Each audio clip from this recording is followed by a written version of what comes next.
नमस्कार। India dares में आज हम बात करेंगे अंतर्राष्ट्रीय हिंदू सेना के प्रमुख श्री महंत आदित्य कृष्ण जी महाराज से। नमस्कार महाराज जी और बहुत बहुत स्वागत है आपका। धन्यवाद जी। तो अंतर्राष्ट्रीय हिंदू सेना आपकी ये क्या है? पहले तो मैं ये आपसे प्रश्न पूछूंगा और दूसरा मेरा प्रश्न होगा कि ये धार्मिक संगठनों की से हमारे देश को फायदा क्या है? दोनों पे जरा तो कुछ बताइए। देखिए, अंतर्राष्ट्रीय हिंदू सेना एक संगठन है जो प्रोग्रेसिव हिंदुत्व को लेकर के कार्य कर रहा है। अभी हम भारत के लगभग 22 राज्यों में कार्य कर रहे हैं और हमारे जो कार्यकर्ता हैं वो लाखों की तादाद में हैं। हमारा जो अंतर्राष्ट्रीय हिंदू सेना अभी जो ध्यान दे रही है वो नॉर्थ ईस्ट में और साउथ इंडिया की तरफ बहुत अच्छा वर्क चल रहा है। वहाँ पर हमारे जो कार्यकर्ता हैं, जिस प्रकार से हिंदुओं को धर्म परिवर्तन की तरफ ले जाया जा रहा है उससे रोकने का काम करते हैं। दूसरा, हम जाति प्रथा के विरुद्ध हैं। हम एक समग्र हिंदू समाज की स्थापना के लिए कार्य कर रहे हैं। हमारा ऐसा मानना है कि जो भी हिंदू है उसकी जो आइडेंटिटी वो हिंदू के नाम पर है, न कि जाति के नाम पर। क्योंकि जाति के नाम पर देश को भी कमज़ोर किया गया 70 सालों के अंदर, और जाति के आधार पर हमारे समाज को बांट करके एक प्रकार से कमज़ोर करने का कार्य किया गया है। आज अंतर्राष्ट्रीय हिंदू सेना वही कार्य कर रही है जिससे हिंदुत्व को मजबूत किया जाए और संपूर्ण हिंदू समाज को संगठित करते हुए हमारा जो लक्ष्य है वो एक हिंदू वोट बैंक बनाने का है। अंतर्राष्ट्रीय हिंदू सेना चाहती है कि जो भी भारत के अंदर सत्ता में आए तो हमारा जो हिंदू समाज का जो समर्थन है वो एक तरफ जाना चाहिए। हम आपने बहुत अच्छी बात कही कि जातिवाद नहीं होना चाहिए और हिंदू एक वोट बैंक आप करना चाहते हैं। आपने बोला कि भाई सभी जातियां एक बराबर हैं, ऐसा आपका मानना है। तो चलिए, बड़ी अच्छी बात है। लेकिन सच्चाई देश की ये है कि हमारे देश में देखिए मंडल कमीशन की राजनीति हुई, बैकवर्ड्स के उत्थान के लिए एंटी रिजर्वेशन और प्रोजर्वेशन का एक झगड़ा चला। दलित राजनीति आज भी जागृत है। अभी सहारनपुर में चंद्रशेखर एक नए नेता के रूप में उभरे हैं। ये लोग अभी भी अपने आप को हिंदू समाज का अंग नहीं मानते और बी आर अम्बेडकर ने बौद्ध धर्म अपनाया। तो कहीं ना कहीं गलतियां तो हुई हैं हिंदू समाज में। क्या कहेंगे आप? वास्तव में अगर आप देखें तो हमारा जो मंत्र है वसुधैव कुटुंबकम का है। और आप पूरी दुनिया में देखिए, हिंदू एक ऐसी संस्कृति है जो किसी भी संप्रदाय के खिलाफ नहीं है। हम किसी भी धर्म का संप्रदाय का विरोध नहीं करते, हम केवल प्रोग्रेसिव हिंदू की बात करते हैं क्योंकि हिंदू संगठन है। दूसरी बात जो आपने कही कि आजकल बड़े बड़े छुटभैया नेता तैयार हो गए हैं जो समाज को तोड़ने का काम कर रहे हैं। मैं ऐसा मानता हूं कि इन लोगों को जो बाहर से जो फंडिंग होती है वो फंडिंग हमारे ऐसे लोगों को, हमारे समाज के ही लोगों को इस प्रकार से फंड किया जाता है कि उनको भड़काने का काम कर रहे हैं। अब आपने कहा दलित राजनीति एक पैदा हो रही है देश के अंदर, कुछ दलितों के नेता पैदा हो गए हैं, कुछ पिछड़ों के नेता पैदा हुए बहुत साल पहले 90 के दशक में, लालू यादव हुए, मुलायम सिंह यादव हुए। इन लोगों ने हिंदू समाज को तोड़ने का काम किया। ये कहते MY, मुस्लिम प्लस यादव। अब मुस्लिम प्लस यादव तो मुसलमानों को देख लीजिए, मुसलमान केवल ब्राह्मण ठाकुर बनिया के खिलाफ नहीं है, वो सबके खिलाफ है। वो तब तक आपके पक्ष की बात करेगा जब तक वो कमज़ोर है, लेकिन जिस दिन वो मजबूत हो जाएगा तो वो केवल आप सारे हिंदू समाज को केवल अपने दुश्मन की तरफ, दुश्मन की नज़र से और काफिर की नज़र से देखेगा। और जहाँ भी ये मुसलमान एक ऐसी प्रजाति है कि जहाँ दूसरे धर्म के लोग नहीं हैं वहाँ आपस में लड़ते हैं। पूरी दुनिया का रिजल्ट देख लीजिए आप, शिया सुन्नी लड़ रहे हैं। जहाँ भी ये लोग रहते हैं वहाँ विवाद जरूर होता है, आपसी टकराव करते हैं। तो भारत को अगर बचाना है, क्योंकि भारत एक ऐसी संस्कृति है जो पूरे विश्व को संदेश देती है। हम समभाव में रहने वाले, जीने वाले लोग हैं। हमने आज तक पूरे विश्व में किसी देश के ऊपर कब्जा नहीं किया है। जबकि आप ईसाइयों को देखिए, आज इनके 70 से ऊपर देश हैं, मुसलमानों के 56 से ऊपर देश हैं। हर 2-3 साल में एक नया राष्ट्र बना लेते हैं। तो अगर आने वाले समय में अगर हिंदू संस्कृति समाप्त हो गई तो फिर भारत का हिंदू कहाँ रहेगा? अब कश्मीर की जो बात थी, कश्मीर से हिंदुओं को भगाया गया, वहाँ पंडितों का नाम लिया गया, कश्मीरी पंडितों पर हमला हुआ। लेकिन वास्तव में अगर देखें तो कश्मीरी पंडितों पर हमला नहीं हुआ था। केवल वहाँ से कश्मीरी पंडितों को नहीं भगाया गया था, सारे हिंदुओं को भगाया गया था। लेकिन हम लोग एक ना हो जाएं, समाज के लोग एक होकर के इनके सामने ना खड़े हो जाएं, इसलिए एक उस समय की जो सरकार थी उन लोगों ने रूमर फैलाया कि कश्मीरी पंडितों को भगाया गया ताकि कोई उनके पक्ष में न खड़ा हो जाए। इसमें एक सवाल है, कम्युनिस्टों का, वामपंथियों का, समाजवादियों का ये मानना है, मेरा भी मेरी एक सोच है, आप अपनी राय इसमें बताएं मुझे, क्या ज़रूरी है कि हम धर्म को राजनीति में लाएं? क्या ये ज़रूरी है कि पॉलिटिकल लाइफ के अंदर वो इस्लाम को लेकर के आएँ और आप हिंदू धर्म को लेके आएँ और कोई अपने ईसाई धर्म को लेकर के आएँ? क्या हमें धर्म को बैन नहीं करना देना चाहिए राजनीति से?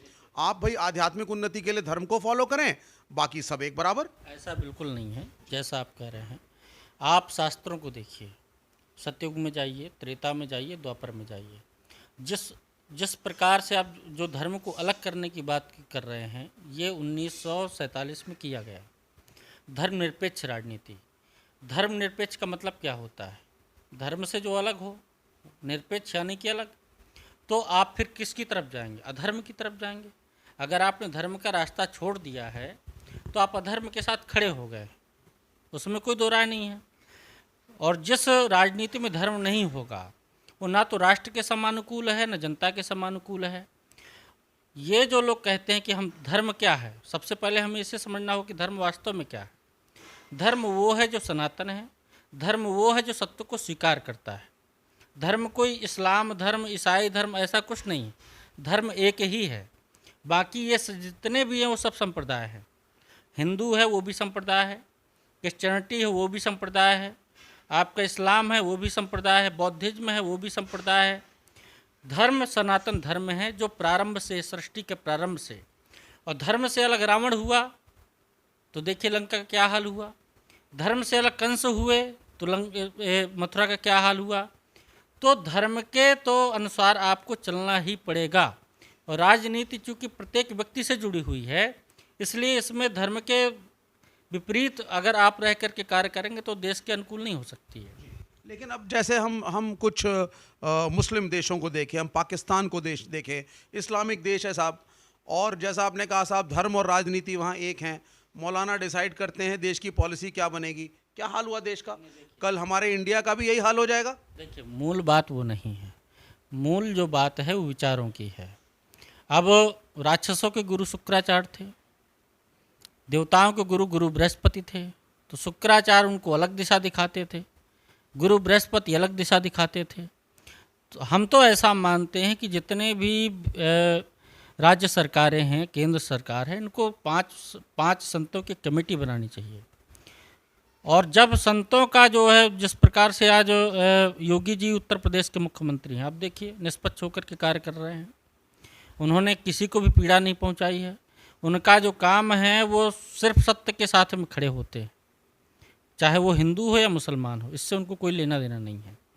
इसी तरीके से हर राज्य में 5 संतों की एक जो है कमेटी हो, जो सरकार को एक बताए कि आपको इस तरीके से कार्य करना है। और हमारी परंपरा में सदैव से गुरु रहे हैं। आपने कहा कि जब पाकिस्तान, रसिया या अन्य कंट्री हैं वो अपने धर्म के हिसाब से चलती हैं, लेकिन उनके जो सोचने वाले जो लोग हैं ना, वो केवल अपने धर्म की बात करते हैं। हम मानवता की बात करते हैं। हम ये चाहते कि पूरा विश्व सुखमय हो, प्रगति के रास्ते पर चले, पर्यावरण अच्छा हो, देवताओं की पूजा हो। किसी भी संप्रदाय के जो इष्ट हैं, जिनको लोग श्रद्धा से मानते हैं, उनका अपमान नहीं होना चाहिए, चाहे वो किसी भी संप्रदाय के हों। लेकिन समस्या ये खड़ी हो जाती है कि जब मोहम्मद साहब का जब कार्टून बना दिया जाता है चार्ली हेब्दो में, तो सिडनी को जला दिया जाता है। लेकिन जब भारत में यहाँ देवी देवताओं का अपमान किया जाता तो कोई नेता नहीं बोलता। एक्चुअली में हुआ क्या, 70 सालों के अंतर्गत एक तुष्टीकरण की राजनीति हुई। यहाँ पर जानबूझ करके जो है ऐसा माहौल बना दिया गया कि ना तो मुसलमानों का विकास हुआ, ना हिंदुओं का विकास हुआ, घोटाला खूब हुआ। आज आप देखिए ट्रेन में बैठिए तो रेलवे लाइनें बन रही चारों तरफ, बाई कार जाइए तो रोड बन रहे हैं चारों तरफ, फ्लाइट में जाइए तो एयरपोर्ट बन रहे हैं। लेकिन 6 साल के मोदी साहब के कार्यकाल के बाद भी जीडीपी को इतना अच्छा नहीं है, अनएम्प्लॉयमेंट आज भी है और पढ़ाई महंगी है। तो आप कैसे कह रहे हैं कि इन 6 सालों में प्रगति हुई है?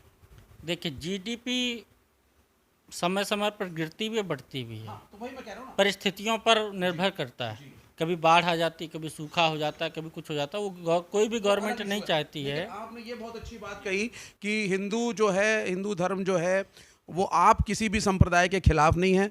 और आपने ये भी अभी कहा कि भाई कोई भी संप्रदाय अपने इष्ट को माने, हमें कोई समस्या नहीं है, हम उसका आदर करते हैं। फिर ये इतना ज़्यादा एंटी इस्लाम या एंटी मुस्लिम आवाज़ें क्यों उठ रही हैं देश में इस वक्त, खासकर आप जैसे संगठनों से? देखिए, आप देश ही क्यों देखते हैं, आप पूरे विश्व को देखिए ना। जो मुसलमान जो भारत में है, ये कहाँ से आया?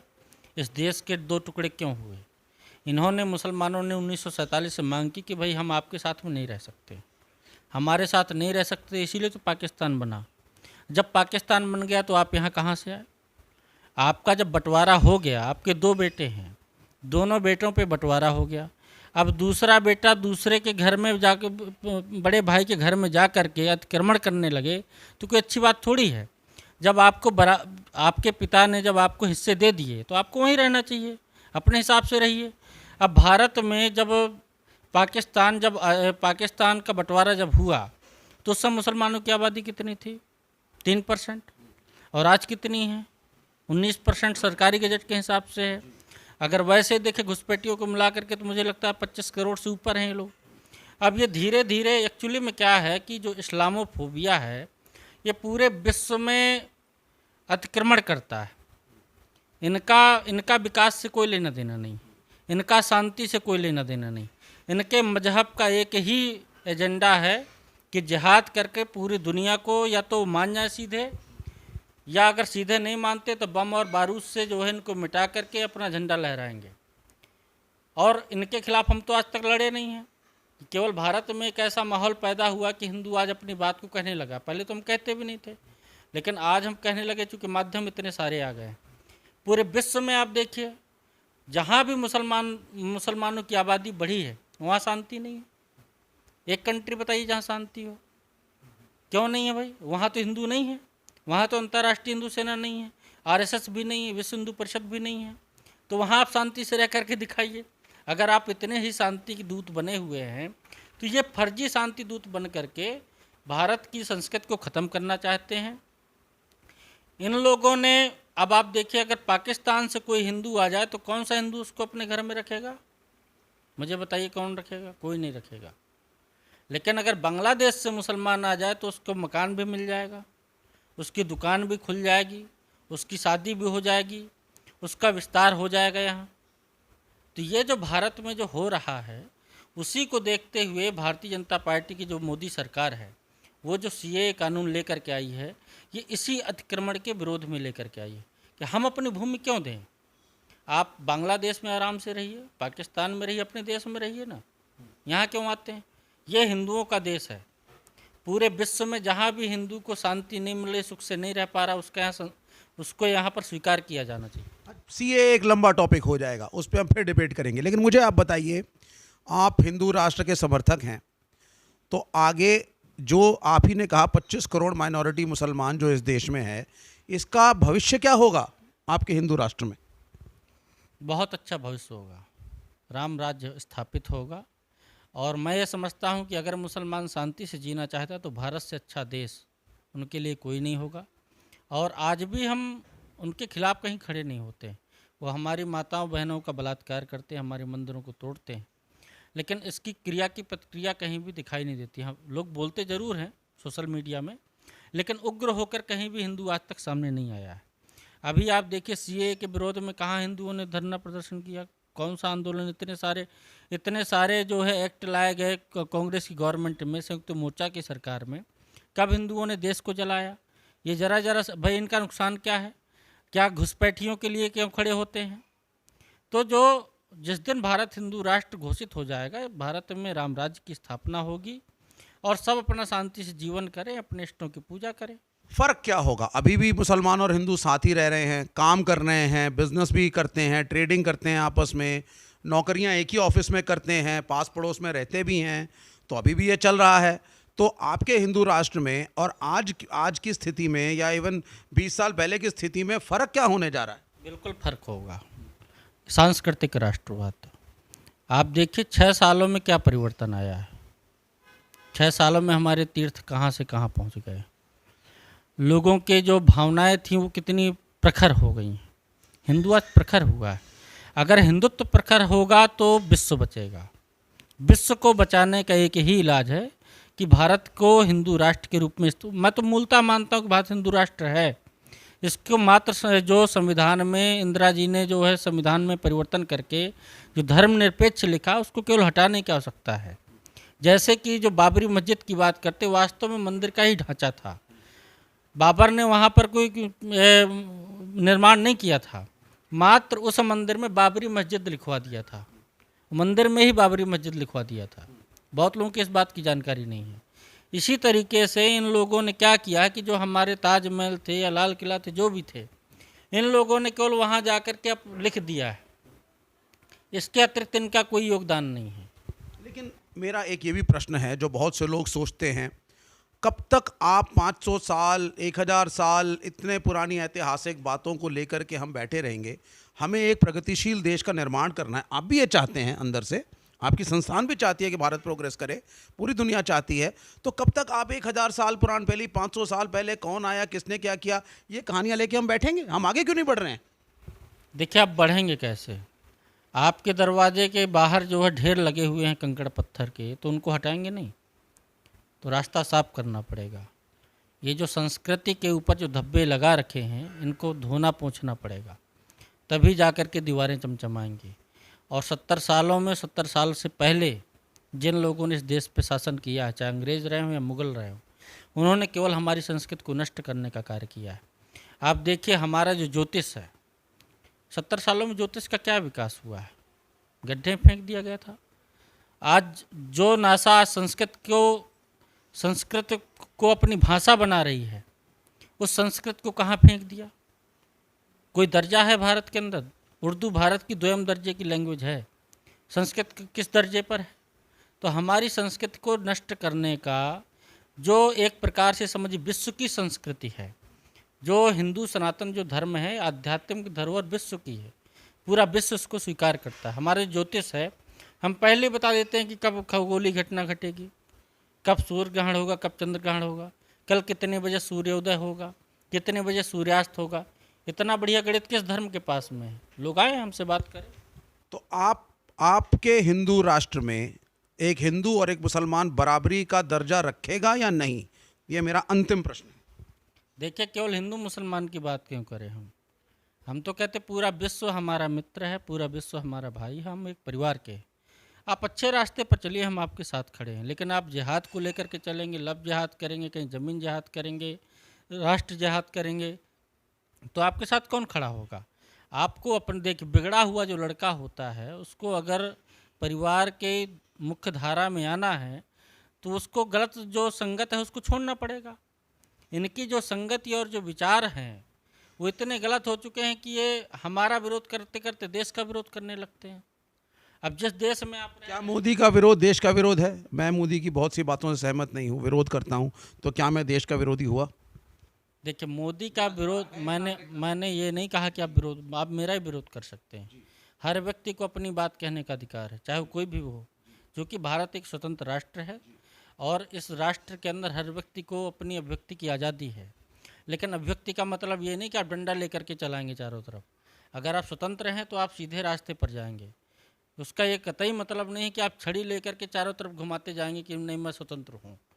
तो ये छड़ी घुमा रहे हैं। फ्रीडम की भी कुछ सीमाएं हैं। फ्रीडम की भी सीमाएं हैं। आप दूसरे को आहत नहीं कर सकते हैं, किसी की धर्म संस्कृति को चोट नहीं पहुंचा सकते हैं।